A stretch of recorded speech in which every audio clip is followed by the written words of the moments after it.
I didn't expect them to bloom. They look really healthy. So you just planted them this year? Yeah, as big as I expected, but they're better than nothing, I guess. Well, it's not California top. Not with the Capitol behind you is the best one. What part of the Art Institute did it come from? Where did you, how did you? That one question or three. They were part of the stuff they didn't use for the Art Institute, the stuff that they thought using. And they just had them in storage. Hello, Elizabeth. What happened there, Erzsébet? Too many reflections down here. I'll move it in the living room. Oh, Thomas. They had it good. The house is looking good. Well, I'm so glad to be here. Well, thank you. Tell us about your childhood influences and what caused you to get into the arts. Not just interior design, but artworks and antiques. Well, my parents weren't involved in the arts at all. However, when I was about 3 years old, I used to get babysat by my Aunt Peg. And Aunt Peggy was very much into arts. And she always told me when I was growing up that whatever I wanted to do was more important than what other people wanted me to do. Wow. And I should do exactly what I wanted to do. And I followed that for my whole life. I mean, when I wanted to do something, my main consideration was whether I thought it was a good place for me to go or a good path for me to follow. Not what my parents wanted me to do, which disappointed them somewhat. My father wanted me to be a tool maker. But Aunt Peggy wanted me to do what I wanted to do, and she was very involved, as I say, in the arts. So that's how I got involved in. She was a big influence. Very big influence. Well, good for her. Well, tell us about the time that you spent in Cincinnati in school, and you met Frank Lloyd Wright one time, right? That was when I was in high school. High school. I was thinking about pursuing a line of architecture, and my parents were very supportive at that time, and so my mother wrote to Frank Lloyd Wright saying that I was interested in going to architecture school, and we were going to be traveling to his school in the East, the Midwest actually, and could we stop by so I could have an interview with him? And he wrote back saying he'd be glad to. So when we passed Towson East, his school in the Midwest, we stopped there, and he spent about an hour and a half with me in his garden. And we talked all about art and architecture and going into architecture and what the schooling would be like. And he was enthusiastic about it, but also told me that if I didn't think I would be one of the top country's architect, that I shouldn't go into architecture, because only the top 10 would end up doing what they wanted to do. Everyone else would end up doing elevators and HVAC systems and all the drudgeries to work. So not the creative part that we love. So I took this into consideration and decided against it. And when the interview was over, I stood up, thanked him very much for his time, turned around and walked right into a hanging temple bell and almost knocked myself out.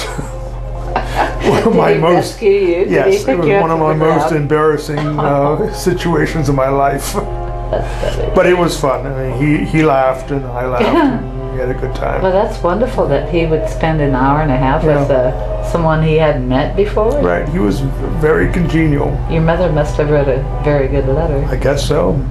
That led me into interior design, which I thought was the next best thing. And I studied residential architecture also. And I went to the Dayton Art Institute college there, which was in conjunction with UD at the time. And I did 3.5 years of fine arts. And then I dropped out of that because I didn't see any future in that, and worked for a couple of years. And then I started over as a freshman at UC in design at the School of Design, Art, and Architecture. Wow, so you've had a lot of schooling. I had 8.5 years of college. I didn't realize that you had 3.5 years at the Art Institute. Fine arts, right. And fine arts. Right.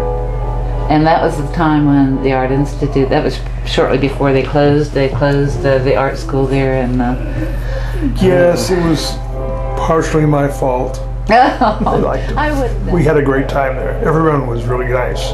I mean, the registrar of the school was very, very nice. Ann Dieter, she was a dream. She just helped us in any way she could, and the curators were all there to help us when we needed help, and the director was very good, and in fact, one of the staff taught me how to clean paintings in my lunch hours.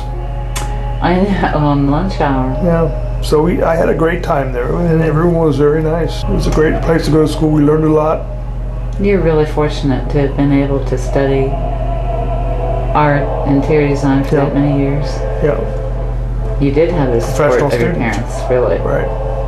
Yeah. So you graduated from UC. Yeah. You did tell me that you were the head of interior design for commercial at Elder Beerman's. That was in the mid-70s. Yeah. That's much later. 5, 6 years later. But I did a lot of freelance work, and I was doing fairly well. Not fantastically well, but I got along pretty well. I got married a year out of school, and then we moved here to McPherson Town after a year of marriage, and my ex-wife and I started the McPherson Town Society. It was called Lower Riverdale at the time, but the city changed it to McPherson Town because they thought it had a better ring to it. We were 2 of maybe 6 members of the society, but we convinced the city that we had about 40 members, and we kept bugging them until they made us a historic district. That's great. And it saved the neighborhood from destruction. I'm sure. But we've had some victories. We have. Yeah. Including the Victoria Theater.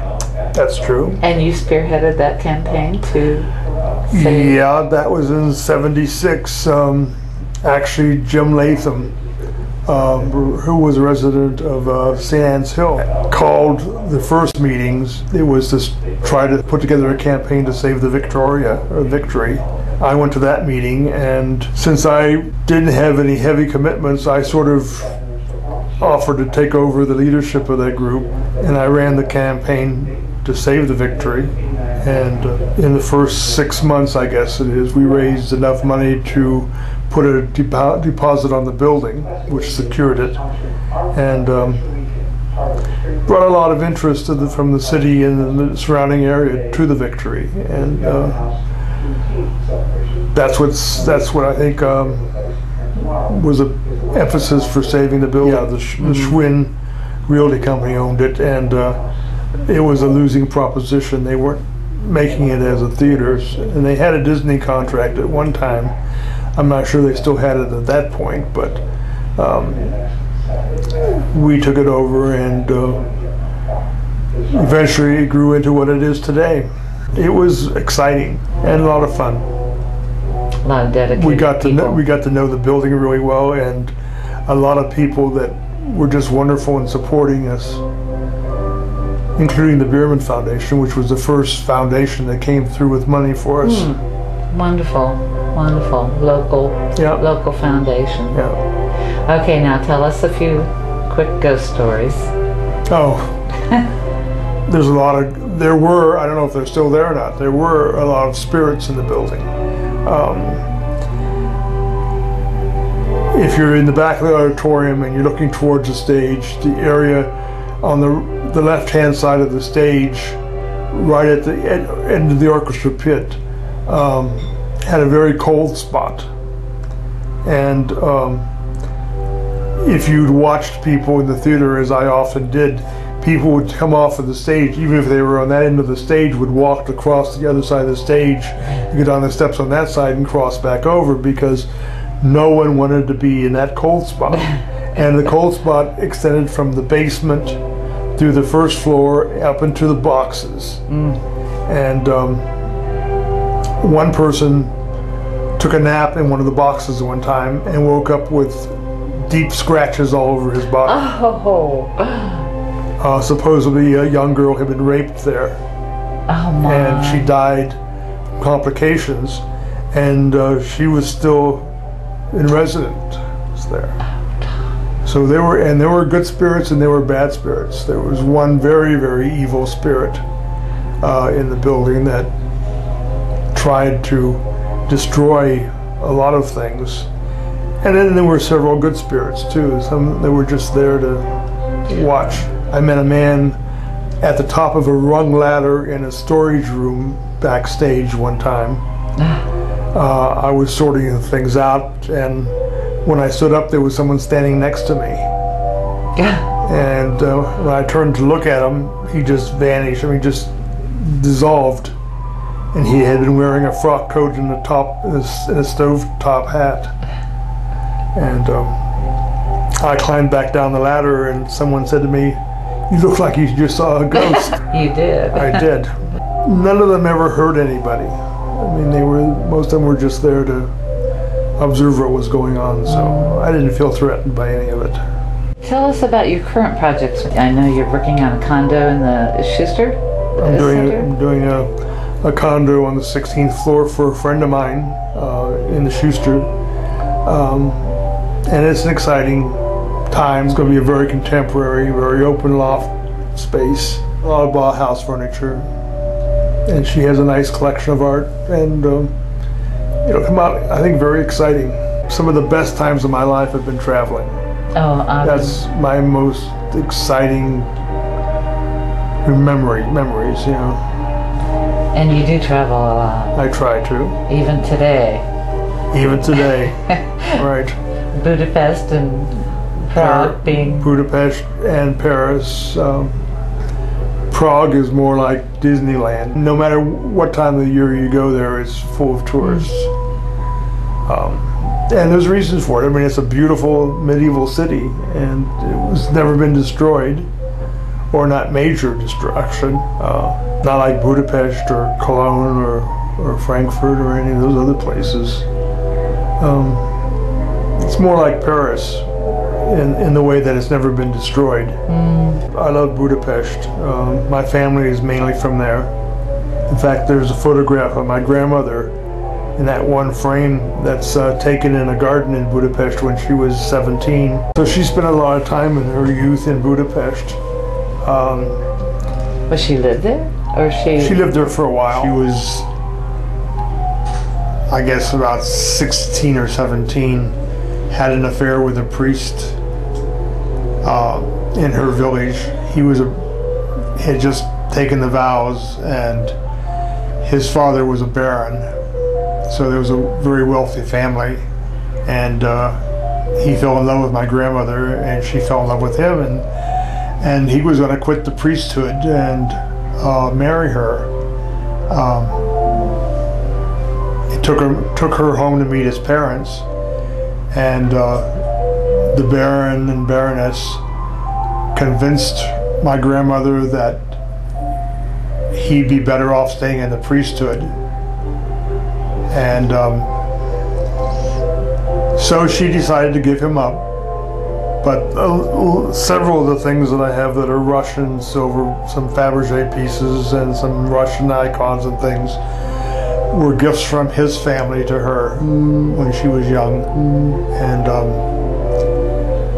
some others I've added to the collection. So we have several Fabergé items and lots of Russian icons and things like that have a lot of family memories for me too. But I go to Budapest. I try to go to Budapest once a year.